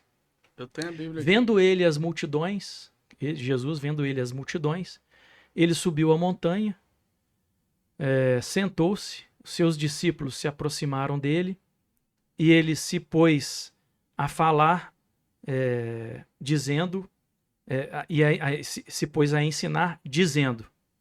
E ali 2 pontos, começa as bem-aventuranças. Então, são esses 2 versículos.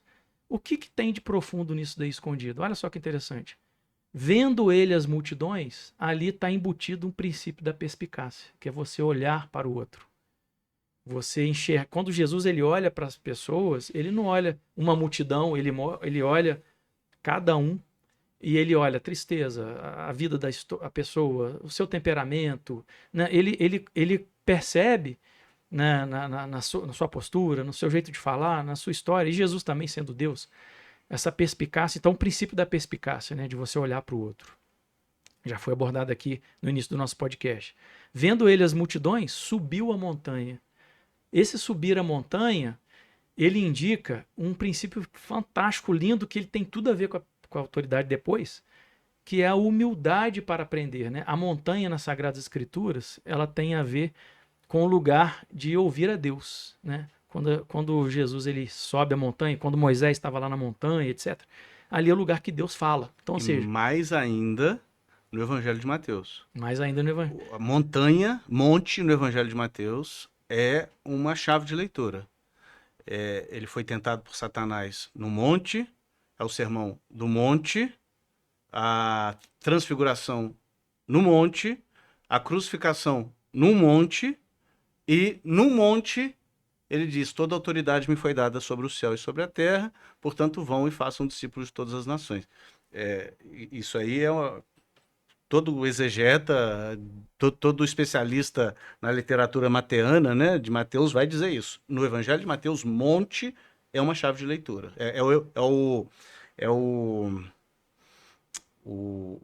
Os cineastas dizem, né, que quando você está assistindo um filme e aparece alguma coisa vermelha, presta atenção, porque ali o diretor está chamando sua atenção para aquela cena. A coisa vermelha no Evangelho de Mateus é o monte, entendeu? É o evangelista chamando a sua atenção. A gente pode dizer que o monte é o lugar do aprendizado, é o lugar da gente aprender ali o sentido das coisas da vida. Então, subir essa montanha, e já ouvi outros que trabalham sobre virtudes, essa coisa, vai dizer, a montanha também é usada nesse sentido, né? Para a gente subir, o que a gente precisa fazer? Força. Precisa de você estar ali caminhando, né? Aí vai ficando cansado, né? Ou seja, existe uma virtude, uma força, um desgaste seu para você subir aquela montanha. Então, subir a montanha está embutido ali o princípio que humildade para aprender. Por quê? Humildade, porque eu subi a montanha para ouvir a Deus, né? Para rezar, para aprender, e aí para estudar. Então, tá ali o princípio de Jesus. Jesus, ele foi humilde o tempo todo. Ele falava assim, as coisas que eu ensino para vocês eu aprendi com o meu pai. Né? Ou seja, ele demonstra a sua humildade nessa fala. Né? Então, humildade para aprender. O primeiro capítulo do Evangelho de São Mateus começa narrando a genealogia. O que tem de educação aqui? O que está narrando aqui de pedagógico? Uma humildade para dizer o seguinte: valorizar o que tem antes de mim. Olha, eu vim de fulano, que gerou ciclano, que gerou beltrano, né? Então, nós educadores, professores, a gente precisa olhar para trás e ver os grandes homens, que os nossos pais, os Aristóteles da vida, os grandes homens, os grandes santos, os doutores, educadores. Então, assim, a humildade para aprender, né? E Cristo foi apresentado ao templo. O que está embutido ali? A humildade para aprender. Ele foi aprender a ler, aprender a história do seu povo. A humildade de Cristo que ele aprendeu tanto antes, né? E aí ele se senta, ele subindo, vendo ele as multidões, sobe a montanha e ele se senta. Aí sentar é assumir a autoridade. A palavra cadeira, né? A palavra, quando a gente senta normalmente numa cadeira atualmente, né? Mas a palavra cadeira vem a palavra catedral, né? Ou a palavra sedia em italiano, sedia significa cadeira. Cátedra. Cátedra. Catedrático. Catedrático, né? De uma universidade. Ali aquele professor que senta naquela cadeira é o mestre, né? Ou a sede de uma empresa, onde tem a sede, como sede a cadeira em italiano, onde vem a voz do chefe, né? A autoridade ali daquela empresa. Então, quando Jesus se senta, ali está embutido um princípio de assumir a autoridade. Ele senta nessa cátedra. Lá no Apocalipse vai dizer do trono, onde senta o rei, né? Essa cátedra. Ou seja, a autoridade de Deus. A palavra também autoridade vem de autor. Então, Jesus, ele é autor. Né? Ele é Deus, ele é autor também da vida, ele sendo da Santíssima Trindade. Bom, então, assumir essa autoridade... Aí vem a resposta da sua pergunta, Eduardo. Como conquistar a autoridade? Como conquistar a autoridade? Eu vejo, né, que isso é um conjunto que começa numa perspicácia, né, de você parar para entender a realidade, aceitar. A perspicácia tem a ver com essa aceitação da realidade também. Né? Quando a gente vive num mundo fechado, num mundo egoísta, num mundo ideológico, que a gente não aceita a realidade, o sofrimento, o dia a dia, quem eu sou, as minhas limitações, se a gente não tem essa perspicácia, a gente não chega a lugar nenhum. Então, primeira coisa, amar a realidade. Não reclamar da vida, não reclamar do que aconteceu. Isso aí foi um fato, foi feito. É uma realidade. Vamos ter perspicácia de ver a realidade, mas aceitar, amar a realidade também. Beleza. E aí, a humildade para aprender. Né? Se eu tenho esse problema, eu tenho limitações, como que eu posso melhorar? Eu vou subir a montanha da humildade. Eu preciso agora aprender. Tanto em oração, quanto a vida de estudos, quanto vida de virtudes, né? Subir a montanha, fortalecer a alma, fortalecer a vontade, humildade para aprender. Então, perspicácia mais humildade para aprender gera autoridade. Então, aquele que vai sentar é aquele que fala assim, olha, eu tenho que... Nós vamos fazer, por exemplo, o João Malheiro está aqui, né? Mestrado, doutorado, estudou, não é só a questão do diploma, mas estudou bastante, tem experiência. Então, assumir a autoridade, por que autoridade? Primeiro ele teve que ter humildade para aprender, para estudar os grandes, né? Teve que ter perspicácia, então essa autoridade chega dessa forma, né? Eu vejo assim, Eduardo, que é assim que o professor chega na autoridade. E aí, continuando lá os princípios. Então, Jesus senta, e aí os seus discípulos se aproximam dele. Aí tem um princípio que é o quê? Carisma. Olha que lindo. Por que os seus discípulos se aproximam? Porque eles percebem a autoridade, que ela é real, não é autoritarismo, autoridade natural. Percebem nele humildade, percebem nele uma perspicácia, E aí os alunos falam, poxa, eu quero aprender com esse cara, né? Então gera o carisma. Mas ao mesmo tempo, esses alunos, eles se sentem amados por esse professor, né? Eles sentem que, não obstante todos esses 3 princípios, essas 3 virtudes de Cristo, além disso tem esse carisma que é o quê? O amor pelo ser humano, o amor pelo seu aluno, o amor pelo seu filho, o amor pelo seu paroquiano, o amor pelo seu paciente, né? Esse amor é o carisma, né? Mas, então, Jesus, os seus discípulos se aproximam dele e aí ele se põe a ensinar. O que significa se pôr a ensinar? É outro princípio pedagógico de Jesus, que é a abnegação, né? Ele se coloca à disposição. A gente pode ver de uma forma negativa a abnegação, mas de uma forma positiva é a disponibilidade. Jesus está disponível, ele se põe a serviço. E aí a gente vai ver Jesus o quê? Ensinando na beira do poço, na beira do rio, ele pede o barco emprestado. É o rapaz lá o fariseu, agora não lembro se é o fariseu mesmo, mas procura ele à noite, né? Ele ensina de noite, ele ensina criança, ele ensina a qualquer momento, ele está disponível, né? E aí esse princípio educacional, ou seja, o professor, ele tem que ter essa disponibilidade, ele tem que ter essa arregaçar de mangas, né? Ele tem que descer dessa montanha e colocar a coisa em prática. Todo professor ele tem que preparar a prova, corrigir, né? Ele tem que fazer reuniões, às vezes com alunos, às vezes com os pais. O que é isso? É abnegação, é disponibilidade de estar ali, de estar atendendo. Então é um princípio pedagógico de Jesus. Então, voltando, Jesus se pôs a ensinar e os ensinava. Aí eu peguei de novo essa palavra, os ensinava. O que é isso aí? Aí volta no ponto que você colocou lá, do Santo Tomás de Aquino, que esse ponto aí tem a ver com o princípio da justiça. O que significa isso? Ensinar de verdade e ensinar a verdade. Então, quando Santo Tomás de Aquino diz que aquilo que Jesus ensina é conveniente ao homem, por quê? Porque aquilo é verdade. O homem quer aquilo que é verdadeiro, aquilo que é bom, aquilo que é o belo. Então, isso é conveniente ao homem. Mas quando fala que Jesus ensina de verdade, significa que ele chegou... Tem professor que é assim, né?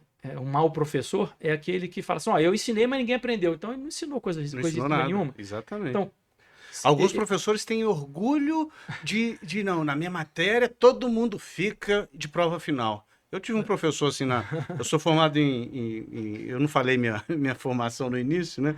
Sou formado em jornalismo pela Universidade Federal de Juiz de Fora, né? Comunicação social com ênfase em jornalismo aqui pela Federal. Teologia pelo Seminário Presbiteriano de Campinas. Tenho especialização em docência e estou no mestrado em teologia. E na graduação de comunicação social, eu tinha um professor que tinha orgulho de dizer, na minha disciplina, mais da metade fica de prova final. Nossa, você tem orgulho de que ninguém aprende o que o senhor ensina? Exatamente. Né? Então, não é ensinar de verdade. Exato. Então, o que está embutido nisso aí? A didática. Que aí entra na questão das parábolas. Jesus contava parábolas. Por quê? É um princípio de didática mesmo. Quando a gente conta histórias, e aí Jesus ele era mestre nisso, né? Ele era o rei da metáfora. Então, quando era para pescador, ele falava de peixe, de pesca. Quando era para agricultor, falava de plantação, da vinha. Ou seja, ele chegava aos seus alunos da forma como que cada um podia ele chegar. Então, ele tinha uma inteligência para isso, né? Uma didática. Então, ele ensinava a verdade e ensinava de verdade. Isso aí. Então, Jesus ensinava o princípio da justiça, dizendo, 2 pontos. Esse dizendo, eu percebi ali um princípio da misericórdia, porque a palavra dizendo, ela está no gerúndio, né? Jesus está dizendo. Então, tem uma brincadeira que eu faço, eu falo um filósofo de botequim, né, que fala assim, o agora não existe. Eu falo assim, agora. Por que o agora não existe? Porque quando eu falo assim, agora, já passou, né? Então, quando é que existe o agora? No gerúndio, tipo assim, só existe o agora quando você fala assim, eu estou atravessando a rua agora. Então, nesse momento, o agora existe. Ou seja, é o momento que você está vivendo ali nesse gerúndio, né? Mas, brincadeiras à parte, fechando essa aspas aí, esse parênteses, Jesus, ele está dizendo. por que está no gerúndio? Porque Jesus ele disse uma vez, ele disse outra, ele disse a terceira, a 10ª, a 20ª. Tem 2000 anos que ele está dizendo. O que significa isso? É que ele tem paciência. Ele continua ensinando, né? Então, o princípio da misericórdia tem a ver, é um princípio educativo de Jesus, né? Um professor que não tem paciência de ensinar as etapas da vida humana, um pai que né, que quer que o seu filho de 4 anos entenda o sentido da vida, né? Não tem como, a pessoa tem fases, a gente tem que ter paciência, a gente tem que... Aquilo que o Santo Tomás d'Aquino dizia, né? O ensino de Jesus é progressivo, né? Então, esse princípio aí da misericórdia, né? A gente tem que ter paciência para ensinar. E fechando o livro com a catolicidade, é muito interessante o seguinte, a palavra católico significa universal, né? Então, quando a gente fala igreja católica, significa o quê? Que Jesus ele é para todos os povos, para todas as nações, né? Todas as raças. Então a igreja ela é católica, ela é universal. Mas pegando essa palavra católico como universal, utilizando ela em um outro contexto, que é o quê? Imagina todos os ensinamentos de Cristo, ou da Santíssima Trindade, ali nas Sagradas Escrituras, por exemplo. O que seria um católico? Ele seria uma pessoa que não pega apenas um ensinamento de Cristo, né? Eu peguei um versículo aqui, e aqui agora eu vivo só isso aqui, ó. O Chesterton, o escritor inglês, ele vai dizer o seguinte, para uma virtude que você leva ela ao extremo, você entra numa heresia, você entra num problema. Para Chesterton, ele tem aquela frase famosa, a heresia é uma verdade que enlouqueceu. É uma verdade. Então, assim, se você pega, por exemplo, o amor à verdade, e a pessoa diz assim, olha, eu amo tanto a verdade que eu só digo a verdade. Muito bem. Eu não aceito a mentira. Ótimo. Se a pessoa disser a verdade, eu mato. Opa, tá faltando uma outra virtude aí. Se você pegar a virtude do amor à verdade e levar isso ao extremo e não tiver outras virtudes, você começa a virar o louco, né? A história das grandes heresias cristológicas, por exemplo, né? Houve aqueles que diziam que Jesus era o Messias, mas não era Deus, né? Os ebionitas. Os ebionitas diziam que Jesus era só homem e não Deus. Não, tá errado. Aí depois surgiram os docetistas. Não, Jesus é só Deus, nunca foi homem. Ele parecia um homem, mas não era homem. Então, sempre pegar um princípio, Jesus é Deus, aí leva para o extremo. Não, ele não é homem. Não, Jesus é homem, leva para o extremo, ele não é Deus. Peguei aqui duas coisas simples para ilustrar, né? As discussões cristológicas, teologia é minha área, né? As discussões cristológicas sempre foi em torno desses exageros, desses extremos de pessoas, né, que não conseguiam compreender o mistério. Jesus é todo homem e todo Deus. Né? Pegando um exemplo assim, que é da nossa vivência hoje no mundo, principalmente no Brasil, sei que por exemplo, na Bíblia diz lá, que Jesus fala, né? Marta, Marta, você se preocupa com muitas coisas, mas uma só é necessária. Então, ficar aqui aos pés de Jesus ouvindo e tal. Aí a pessoa pega aquilo e fala, então só isso que é necessário. É rezar, é estar aos pés de Jesus, beleza. E se ele pegar só esse extremo, ele tá lascado. Por quê? Em algum momento lá na Bíblia vai dizer assim, Jesus fala, servo mau e preguiçoso, vai para a minha esquerda, você vai ser lançado ao fogo, porque eu tive fome e não me deste comer, tive sede e não me deste beber. Eu falei, mas não era para eu só ouvir a sua palavra e tal, agora você está querendo falar que eu tô lascado. Por quê? Porque além de você ficar aos pés de Jesus, você tem que amar o próximo, você tem que servir, fazer o bem, você tem que ter obras, né?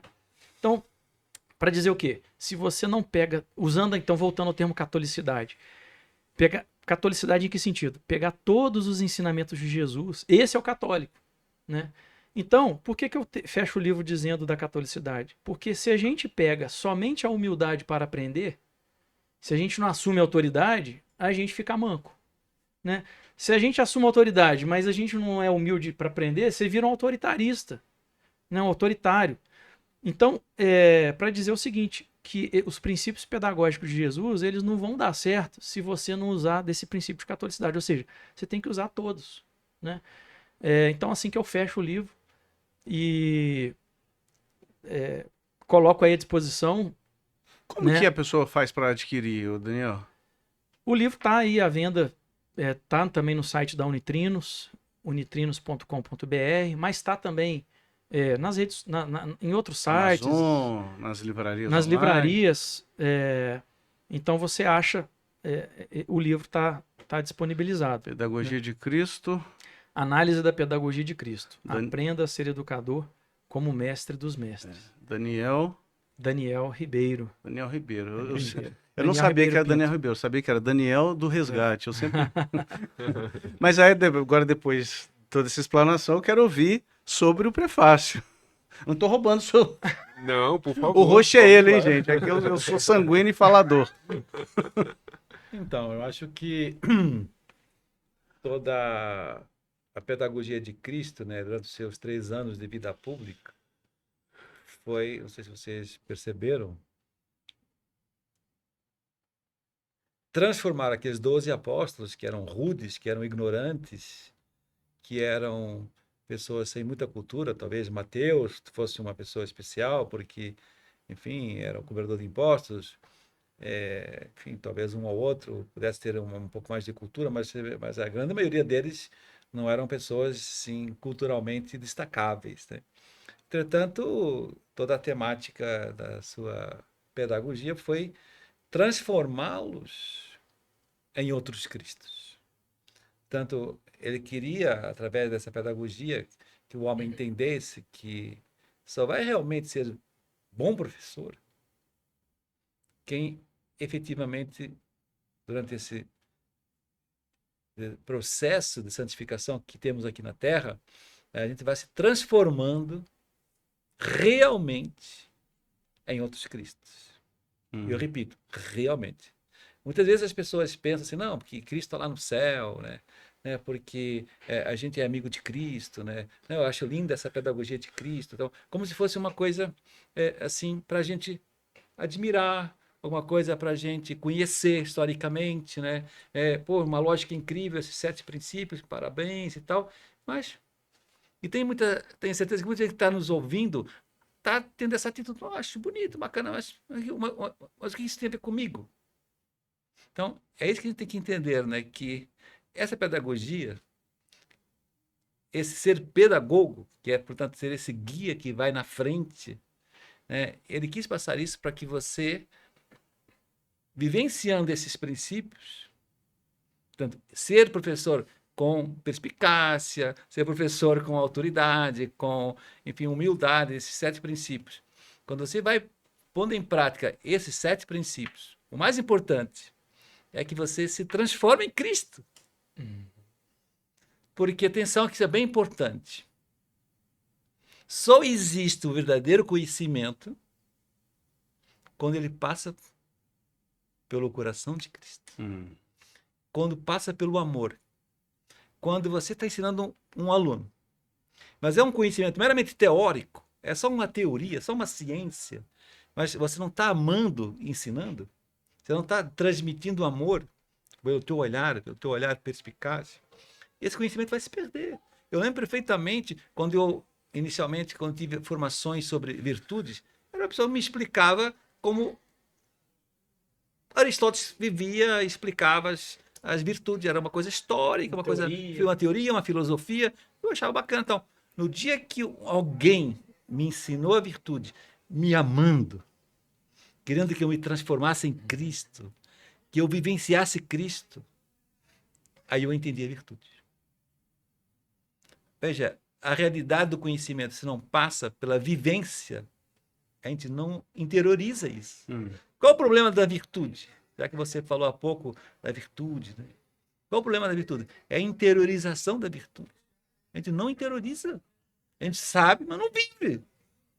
A gente sabe que um Big Mac são 700 calorias, já que você que é médico. Sim. A gente sabe que um milkshake são 500 calorias. A gente sabe que uma batata frita são 400 calorias. E a gente chega lá e vai me dar 2 batatas, 2 milkshakes e tal. E na hora parece que não serviu para nada esse conhecimento, né? E a gente come 3.000 calorias num Big Mac, numa ida ao McDonald's.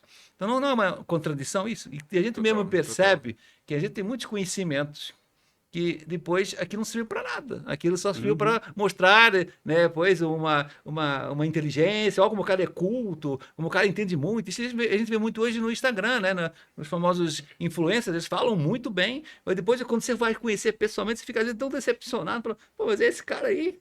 Eu tive isso já várias vezes aqui entre nós.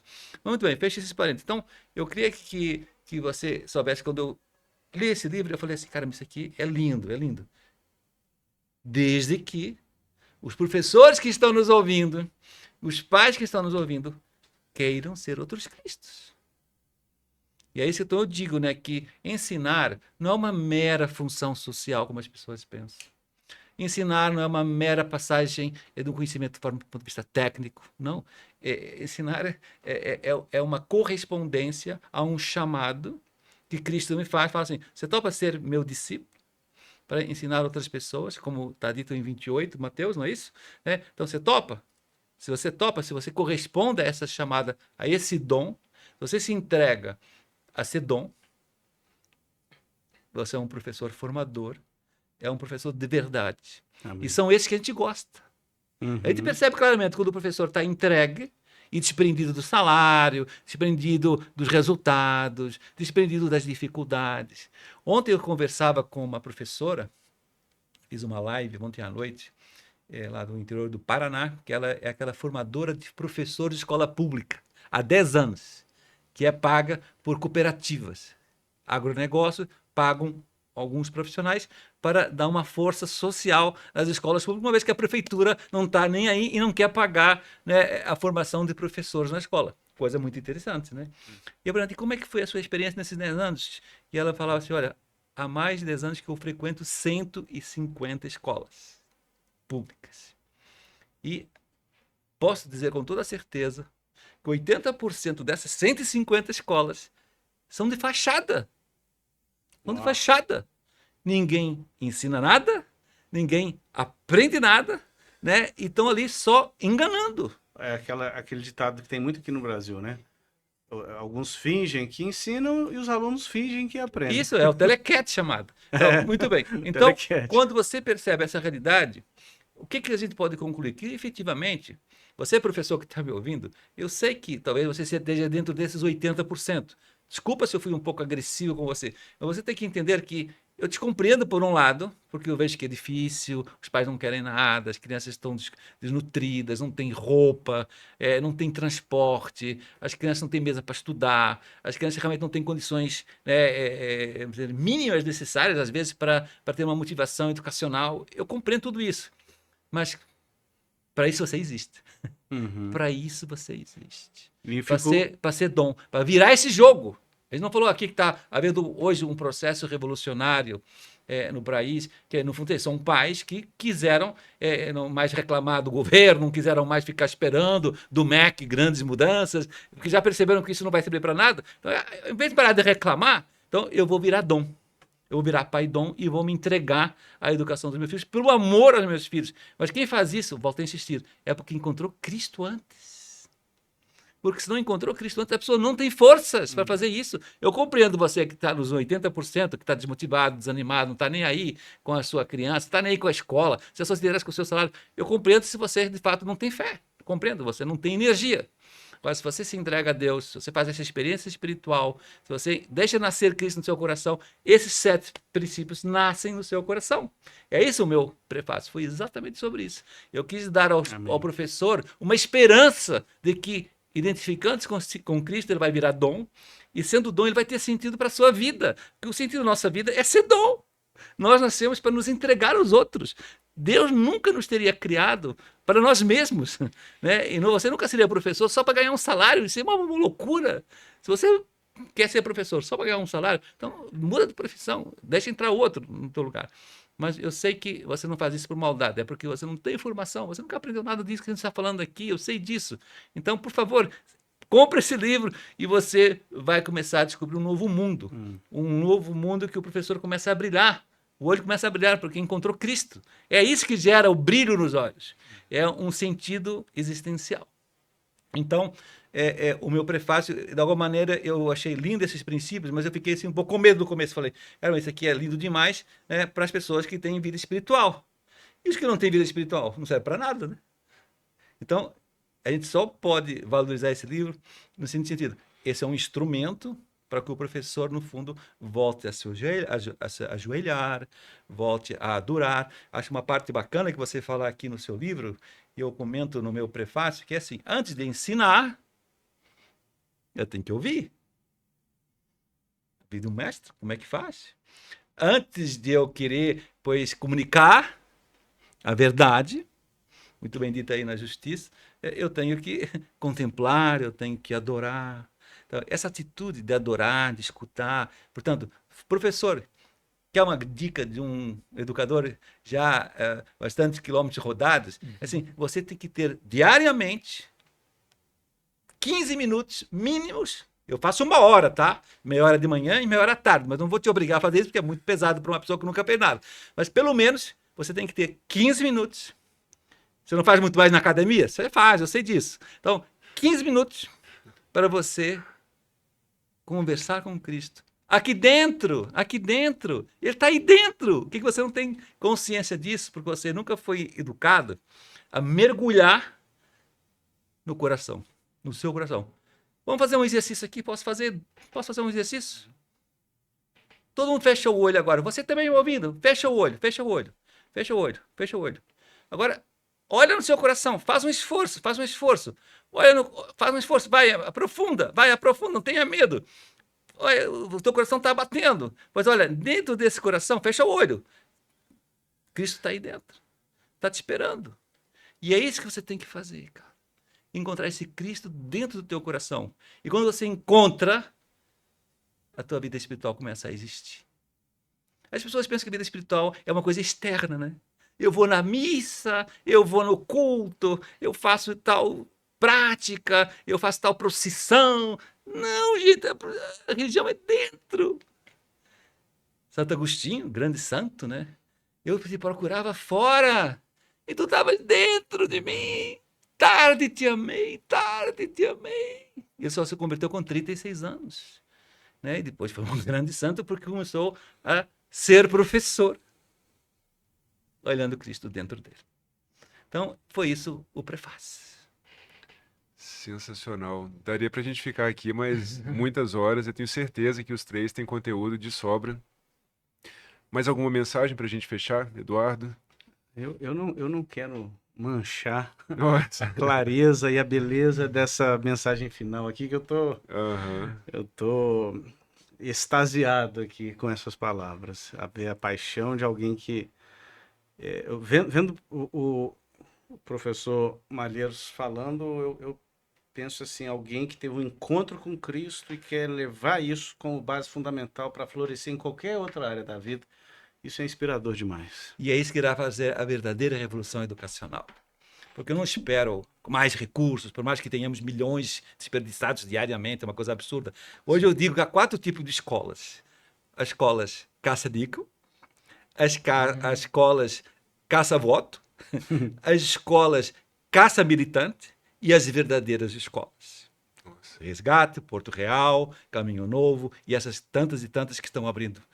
Quem me dera que dessas 4 as 3 sumissem e só realmente existissem essas escolas verdadeiras que formam pessoas humanas completas. Mas para isso, né, tem que haver primeiro essa revolução social, né, de voltar para Deus. Amém. Uma fala que eu vi recentemente é que, porque é uma crítica, mas seria escravo de Deus?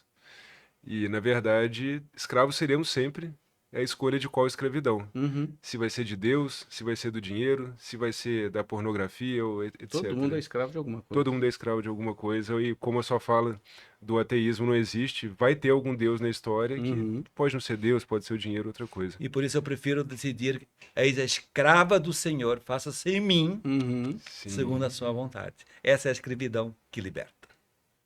escravidão que liberta. Daniel, para fechar com chave de ouro. Para fechar, eu estou muito feliz, né, de poder ter participado, de ter feito esse livro, de estar aqui com vocês conversando, disso estar acontecendo no nosso país, né? Que isso possa também multiplicar, espalhar pelo mundo. Nós estamos vivendo hoje aí, 2025, o ano da esperança. Então, acho que esse podcast, como tantas outras trabalhos que se fazem, é um trabalho de esperança. O João falava dos outros tipos de escola. O que a gente quer, além de estar, né, buscando em Deus, buscando uma educação, buscando nos antigos também, né, essa sabedoria e iluminar, ser iluminados e tentar iluminar também aquilo que a gente puder.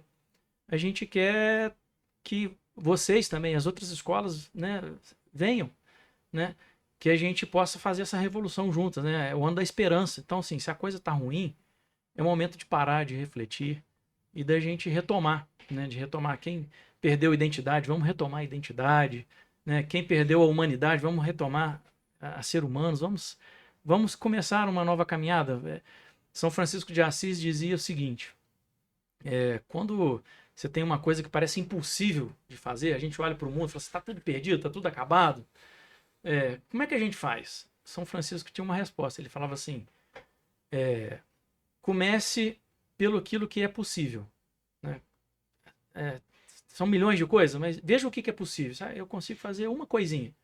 Então comece com você, com uma pequena sementinha, e ali a coisa vai crescendo, né? O reino de Deus, ele cresce como um grão de mostarda. Então é o ano da esperança, e a gente quer, com esse podcast, jogar essa sementinha, né? Lançar no coração dos professores, das escolas, dos pais, da política também, políticos aí que querem uma educação, vamos investir numa educação que faz sentido, né? Que quer realmente educar e não simplesmente adestrar, Caça-voto, caça-voto, caça-militante, sim, caça-dinheiro. níquel, né? Falando também, só finalizando do livro, queria só dizer que tudo que eu narrei para vocês, gente, falei rapidamente dos princípios, mas falei aqui acho que em 10 minutos, o livro não tem 10 minutos, né? Então, aqui nós temos também, busquei levar isso aqui para a sala de aula, tipo assim, Jesus, ele tem esses princípios, mas como que a gente poderia aplicar isso? Ou na minha casa com meu filho, ou na sala de aula? Então, tá aqui, né? Exercícios, dicas para a gente poder tentar trazer isso para a nossa vida. Como o João disse, não faz sentido isso, não é uma coisa bonita para a gente simplesmente, que legal, mas é algo para a gente vivenciar, para a gente encontrar Cristo vivenciando. Exato. Né? É um bom roteiro. Esse livro é um bom roteiro e um bom passo a passo. Sensacional. Então, podemos finalizar? Podemos. Para quem nos acompanhou, então, com certeza a dica é: compartilhem sem economia, podem curtir, comentem, porque aqui vão ter comentários incríveis, leiam os comentários e aguardamos todos. Espero que na próxima oportunidade de conversarmos sobre temas tão incríveis, libertadores. Parabéns a todos. Obrigado. Até a próxima.